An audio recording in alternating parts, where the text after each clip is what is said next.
Alors, vous savez que vous connaissez ma théorie, qu'est-ce qui distingue les hommes des femmes au niveau des nuisances, c'est quoi?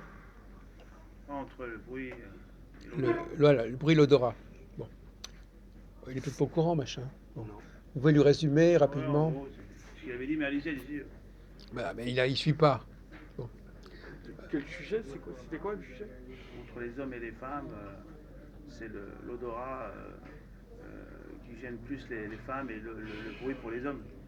La parole, oui, Voilà. enfin. Sauf que récemment, justement, en discutant avec les gens du groupe, notamment avec Valentin l'autre jour, je ne sais pas si vous étiez là, je lui ai dit pourquoi vous réagissez pas quand Saïd, qu'est-ce qui devient Saïd d'ailleurs? Bah là, il il est, était là il est- il hier. est Là, mort, non? non, aujourd'hui, je sais pas, il dort, il se repose parce qu'il travaille Ouais, demain. d'accord. Donc, alors j'aurais dit, parce que vous vous souvenez de ce garçon qui était là, qui était venu, William? Oui. Oui. William, il avait été surpris, il avait dit, tiens, je comprends pas pourquoi, on avait supporté ce type. Alors, Valentin, il avait répondu, oh, bah, vous savez, bon, les gens disent des trucs, bon. Donc finalement, Valentin, les nuisances sonores ne le gênaient pas. Ouais, c'est vrai, j'ai vu ça. Donc, qu'est-ce que ça veut dire? Ça fait féminin, peut-être. Ben oui. Un homme, des gens qui disent que ça ne les gêne pas que les gens parlent, que les gens disent n'importe quoi, c'est c'est quelqu'un qui a un problème sexuel. Peut-être, je sais Un pas. problème d'identité sexuelle, c'est un inverti. Ah non, je pense pas quand même à jusque-là, mais. Non, mais moi je vais jusque-là. Parce que normalement, les hommes, quand il y a des trucs comme des nuisances sonores, des gens qui disent n'importe quoi, n'importe comment, ça les gêne vraiment. Et apparemment, dans le groupe que vous constituez, c'est pas spécialement gênant. Donc c'était une contradiction qu'on avait située, parce qu'on en avait parlé, et en même temps, on ne s'était pas aperçu que finalement, il y a des groupes de gens qui ne sont pas du tout gênés, alors que ce sont des hommes.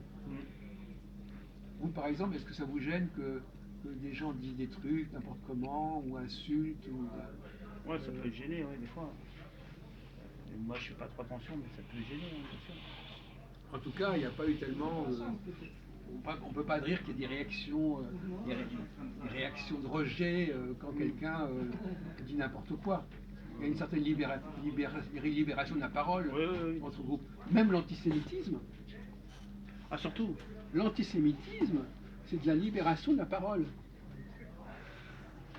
C'est-à-dire que, alors moi j'ai analysé ça maintenant, je dis, un groupe, la libération, par là, parce que souvent la libération de la parole, c'est quelque chose qui est rejeté par les hommes. Donc le fait de pouvoir dire n'importe quoi, de pouvoir raconter n'importe quoi, etc., c'est une espèce... Toujours oui. Oui. Ne me suivez pas, on va vous... Non. On va vous donner la parole. Bon. Donc vous avez l'air d'être d'accord avec cette idée que finalement il y a une espèce de déballage antisémite qui est une espèce de plaisir à dire des trucs, et donc c'est le plaisir de la parole. Donc c'est contradictoire à ce qu'on avait dit, parce qu'on avait dit que les hommes, eux, ils ne supportaient pas les nuisances, trop de nuisances au niveau du bruit, de la parole, des propos malvenus, d'un langage pas châtié, etc. Or je m'aperçois que dans le groupe, c'est presque une compétition à celui qui va être le plus dans la libération de la parole, qui va crier, qui va dire des trucs, etc. Donc c'est quand même... Et moi j'ai toujours pensé que les homosexuels étaient des gens qui avaient un rapport à la parole beaucoup plus libre que les hétérosexuels masculins. Donc moi mon diagnostic c'est effectivement non seulement il y a ça, mais que l'antisémitisme c'est une façon de s'exciter justement à dire des choses qui sont interdites, qu'il ne faut pas dire, et donc c'est une espèce de surenchère dans la libération de la parole. Est-ce que vous êtes d'accord, Olivier? Pas vraiment, quoi. C'est pas. Ce que je veux dire, c'est Est-ce que que. vous avez suivi notre discussion? Vous n'êtes pas au courant de la thèse en question? déjà, il n'a pas pris la peine de vous l'expliquer, Jean-Paul. La théorie qu'on a développée, c'est que les femmes sont gênées, très facilement gênées, comme par exemple, vous vous sentez mauvais, par exemple, quand vous ne l'avez pas, etc. Et donc déjà, elles vont vous le dire. Par contre, au niveau de la parole, bon, on peut dire n'importe quoi, ça ne les gêne pas trop. Et les hommes, au contraire, ils sont gênés quand les gens font du bruit, racontent n'importe quoi, mais au niveau du rapport physique, ça ne les gêne pas spécialement. Et c'est dire ce que je voulais dire tout à l'heure à propos du couple. Je dis que dans le couple, eh bien, comment ça peut, à votre avis, vous qui avez, même si vous imaginez, Jean-Paul, à votre avis, si vous êtes d'accord que l'homme il est sensible aux nuisances sonores et la femme aux nuisances olfactives, comment ça fonctionne, comment ça doit être, quel genre de conception faut-il avoir du couple pour que ça fonctionne? Il faut que la femme ne parle pas trop et que l'homme ne pue pas trop. Voilà. Voilà, c'est ça. Oui, vrai. Parce que autrement ça devient insupportable. Alors, on va demander à notre avis. Monsieur, on voudrait avoir votre avis. On voudrait vous poser la question. Est-ce que vous filmez pas? Ah, il veut.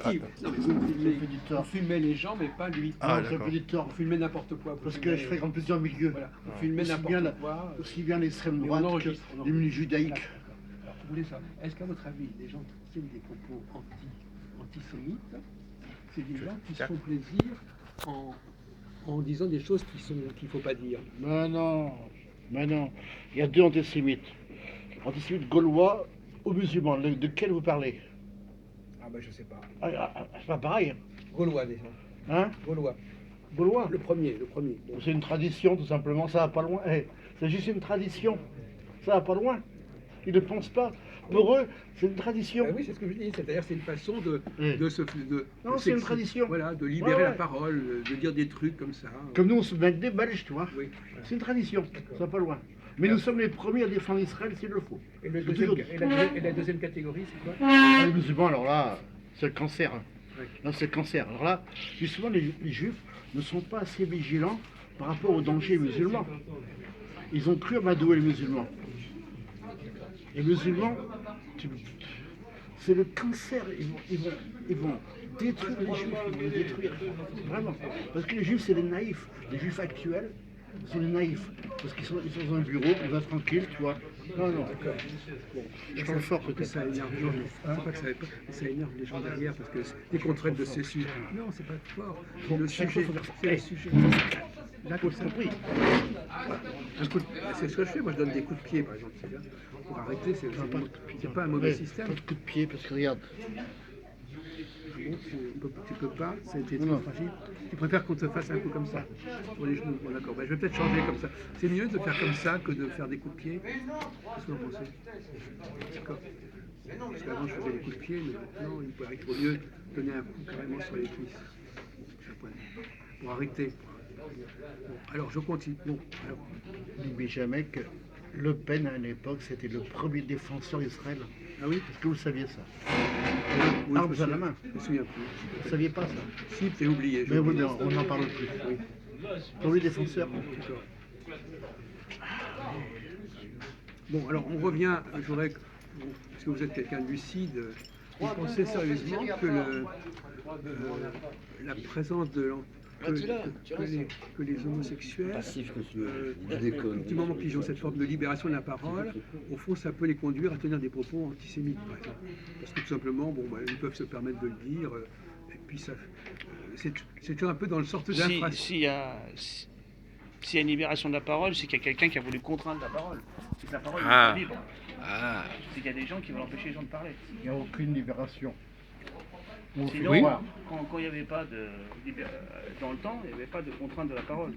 Ni dans le monde musulman, ni dans le monde chrétien. Oui. Pour autant, les gens Il n'y a ne aucune s'épanchaient pas libération. sur la communauté juive ou sur voilà. Mais depuis qu'on a voulu restreindre la parole, enfin surtout ici, parce que en Algérie, on peut tout à fait parler comme on veut des juifs, il n'y a pas de problème. Enfin, quoique, ça a peut-être changé. À partir de là, quand il y a ce mouvement, les gens veulent se libérer, ou certains, pour contredire l'organisation, ils font de la provocation. Oui. Dans ce sens. Attendez, il voudrait ajouter quelque chose, Gérard. Les homosexuels sont là uniquement pour détruire la nation de l'intérieur. C'est pour ça qu'on laisse tout faire. Oui, Et ils jouent le jeu Oui, des mondialistes. Hum, Ils veulent détruire la nation de l'intérieur, la famille même. Tu comprends? hum. C'est ça. C'est pour ça qu'on les... D'accord. Bon, alors pour terminer sur ce D'accord. sujet, D'accord. mais vous lui donnez un petit coup comme ça sur la cuisse. Ah, pour- parce que lui, comme il n'entend pas très bien. Non, mais ça va, ça va encore là. Ça va, il faut. D'ailleurs, le très saint pape a déclaré récemment que l'homosexualité est une maladie. Il l'a dit. Hein. Le pape là, Il actuel, l'a dit. je suis pas sûr. Ah, il François l'a dit. Parce qu'apparemment, il est C'est une favorable. maladie mentale. Il l'a dit. C'est une maladie mentale. Ouais, c'est le cerveau qui marche mal. En tout cas, au Ça propos. m'étonnerait que François ait dit ça, C'est pas mais normal, parce qu'ils sont mais, en train justement de se un coller homme, sur c'est- les. Un homme, c'est sur pas les, ça, un homme. Hein. Sur les. Les- Tu veux voir mon cul? Ils sont en train de se coller sur les avancées de la République et tout ça. Donc, je pense pas qu'il ait dit ça. Chaque C'est fois qu'il y a peut-être deux d'autres personnes homosexuels, de la hiérarchie Il y a catholique. 4 enfants en moins parce qu'ils ne se marient pas. Pas d'enfants. C'est bon, c'est bon. Donc ça détruit la nation française. Changer de sujet. C'est voulu. Non, mais c'est pas de sujet, on va changer de. C'est On bon. peut s'arrêter là, toc, arrêter.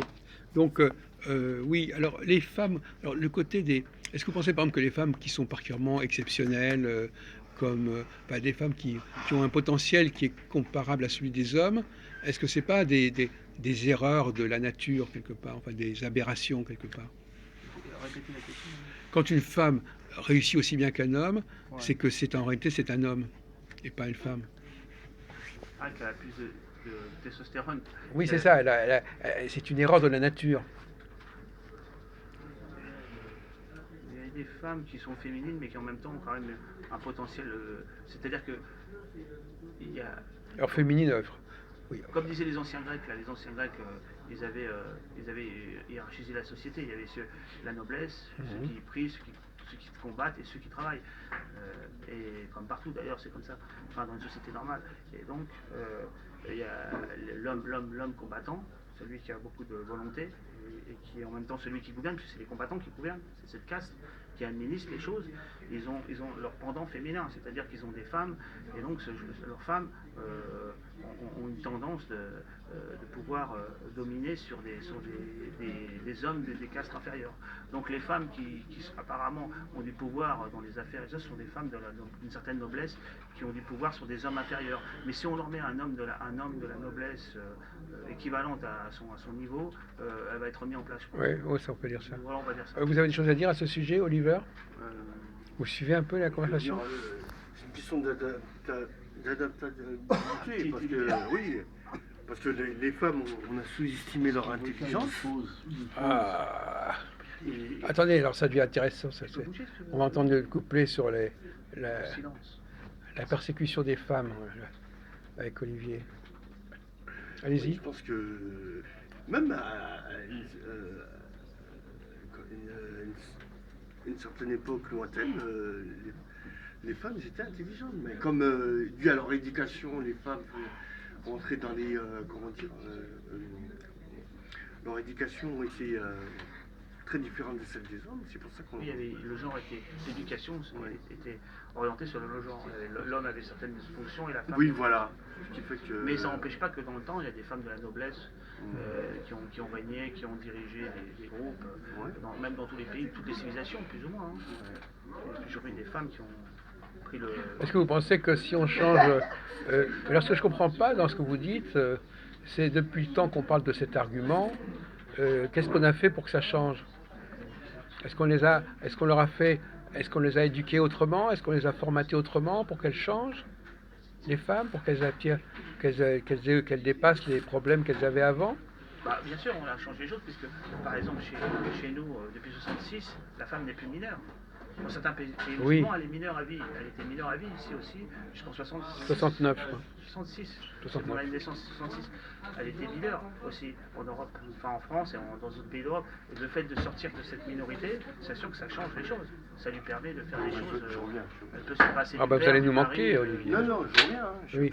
Voilà ce que ça peut faire. Ça c'est un changement juridique qui Alors on va demander à Gérard, à votre avis, est-ce qu'on peut changer la situation des femmes? Est-ce que les femmes peuvent devenir plus intelligentes si on les traite autrement? Est-ce que c'est une question Non, d'éducation? monsieur. Est-ce que c'est Car la théorie du genre? depuis 1 million d'années, monsieur, la femme est ainsi. Vous ne pouvez pas changer la femme. Elle est ainsi. Mhm. Voilà, c'est tout. Bon. Le reste, c'est des paroles. Voilà, blablabla. c'est ça, oui. La femme ne réagit pas comme nous. Oui. D'ailleurs, si Dieu a créé l'homme et la femme, il y a une raison.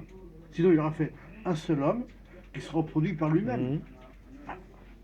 Excuse. D'ailleurs, oui, je suis assez d'accord, mais je voudrais vous dire à ce que la discussion qu'on a eue au début, si les femmes font moins attention à leurs paroles, si elles travaillent moins leurs paroles, si elles disent plus comme ça ce qui leur paraît comme ça de manière impulsive, bah, c'est moins travaillé. Les femmes sont le discours des femmes est moins travaillé, et s'il est moins travaillé, ben, il est moins performant, il est moins intéressant au bout du compte. Donc c'est pas rien. À partir du moment où quelqu'un n'a pas une rigueur intellectuelle précise, bah, si les femmes disent n'importe quoi, sortent n'importe quoi, bah, il ne faut pas s'attendre à ce que... Et justement, la question que je posais, c'est est-ce qu'on a élevé les femmes pour qu'elles changent leur comportement? Ah, c'est sûr qu'il y a eu des modifications, ils ont changé. Moi, je sais pas. Non, mais il y a eu des modifications dans la société pour orienter les différents groupes selon. Alors, alors, monsieur Jean-Paul, est-ce que vous pensez que nous sommes en 2018? Est-ce que vous pensez que les femmes ont vraiment progressé au niveau de leur performance intellectuelle? Elles ont progressé sur certaines choses et régressé sur d'autres. Parce que le changement a dû produire des avantages et des désavantages. On pourrait faire une comparaison entre avantages et désavantages. Oui. Allez-y. Comme ça, esquisser cette... Parce que avant, elles étaient quand même beaucoup moins libres, entre guillemets, parce que maintenant, elles sont libres. Elles sont plus mineures à vie, tout ça. Bon, il y a des trucs, mais par contre, elles... T'appelles ça libre, toi? T'as oui, pas honte? entre guillemets. Elles courent comme des folles. Il entend bien, hein? Oui, Tu es on malade. entend bien quand il entend. Et il n'y a plus de mariage, il n'y a plus de... Hein?